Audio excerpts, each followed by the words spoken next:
एक नंबर बताइए कुछ समझा।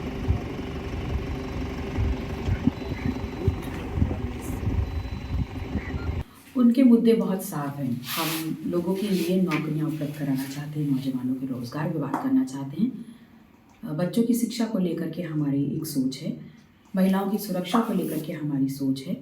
हमारी ये सोच है कि किसान इस देश का अन्नदाता है, तो सबसे पहले उसको ऐसे मौके दिए जाएँ, ऐसी परिस्थितियाँ उसके लिए बनाई जाएँ कि उसकी कमाई हो और उससे उसके परिवारों में खुशहाली आए। ये सोच लेकर के हम लगातार आगे बढ़ रहे हैं। मैम, डिप्टी सीएम आपके अगेंस्ट चुनाव लड़ रहे हैं, क्या लगता है कितने मजबूत वो हैं, आप कितने मजबूत हैं? मुझे ऐसा लग रहा है सिराथू में जो चेहरा है वो जनता है।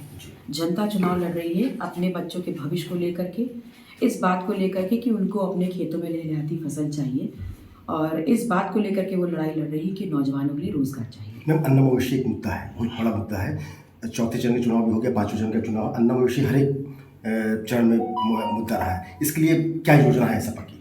देखिए, हमारी ये है कि जब तक फसल नहीं लहलहाएगी तब तक किसान समृद्ध नहीं होगा, और अगर किसान समृद्ध नहीं होगा तो देश कभी समृद्ध नहीं हो सकता। इस सोच को लेकर के हमारे बिल्कुल दिमाग में है ये कि अगर हम किसान हैं, खेत किसानी हम जानते हैं, तो हमें ये भी पता है कि छुट्टा सांड जो हमारी फसलों को ख़राब कर रहे हैं, इनको खूंटे से कैसे बांधा जाए, और इस पर हम बिल्कुल कटिबद्ध है कि ये काम हम करके दिखाएंगे। कौशाम्बी की अगर बात करें तो कितना विकास हुआ? डिप्टी सीएम यहाँ के रहने वाले हैं, कितना विकास हुआ यहाँ? देखिए, विकास के मायने जो हैं वो इन लोगों ने खड़ंजा रोड और नाली से डिफाइन कर दिया है।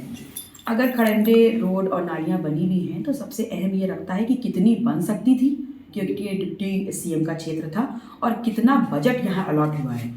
तो जो बजट अलॉट हुआ है उसके सापेक्ष कितना काम हुआ है, इस पे मंत्रणा होनी चाहिए, इसकी क्लैरिटी होनी चाहिए। खाद्यान्न वितरण का मामला हमेशा रहा है कि खाद्यान्न वितरण कोरोना काल में इसका कितना प्रभाव पड़ेगा? इसका प्रभाव बहुत ज़्यादा पड़ने वाला है। देखिए, हर क्षेत्र में जहाँ भी आप जाएँ, कोरोना एक इस पर्टिकुलर क्षेत्र में नहीं बल्कि हर क्षेत्र में और हर वर्ग परेशान हुआ है कोरोना दौरान पे, और कहीं ना कहीं सरकार की विफलताएं रही हैं कि वो लोगों को खाने के लिए खाना भी मुहैया नहीं करा। सीएम पीएम की अगर बात करें तो परिवारवाद की बात हमेशा वो उठाते हैं कि परिवारवादी सपा और कांग्रेस है, इस पर क्या कहना आपका? देखिए, इस पे मेरा कुछ भी कहना नहीं है, उनकी सोच है। मैं ऐसे मुद्दों को समझती नहीं कि वो अहम होते हैं, उनको उठाया जाए। आपके खिलाफ आपकी छोटी बहन बीजेपी पर जो प्रचार करना है, उससे कितना फर्क होता है? मुझे ऐसा लगता है कि वो आ रही है यहाँ पर समाजवादी पार्टी गठबंधन के प्रत्याशी के खिलाफ प्रचार करने, और ऐसे में अभी तो मुझे ये लगने लगा है कि जिस प्रकार से परिस्थितियाँ चल रही हैं सिराथू में, मुझे तो लग रहा है कि बीजेपी वाले इतने हताश हैं कि कल कहीं मुझे आईएसआई का एजेंट या पाकिस्तान का नागरिक या टेररिस्ट ना घोषित करवा दें। उन्होंने कई आरोप आप पे लगा परिवार को लेकर। वही मैंने बोला कि अभी आप ये आरोप बता रहे हैं, एक आध दिन और इंतजार करिए, आईएसआई एजेंट होने का सर्टिफिकेट भी मुझे दिलवा दिया जाएगा। Thank you. ठीक है।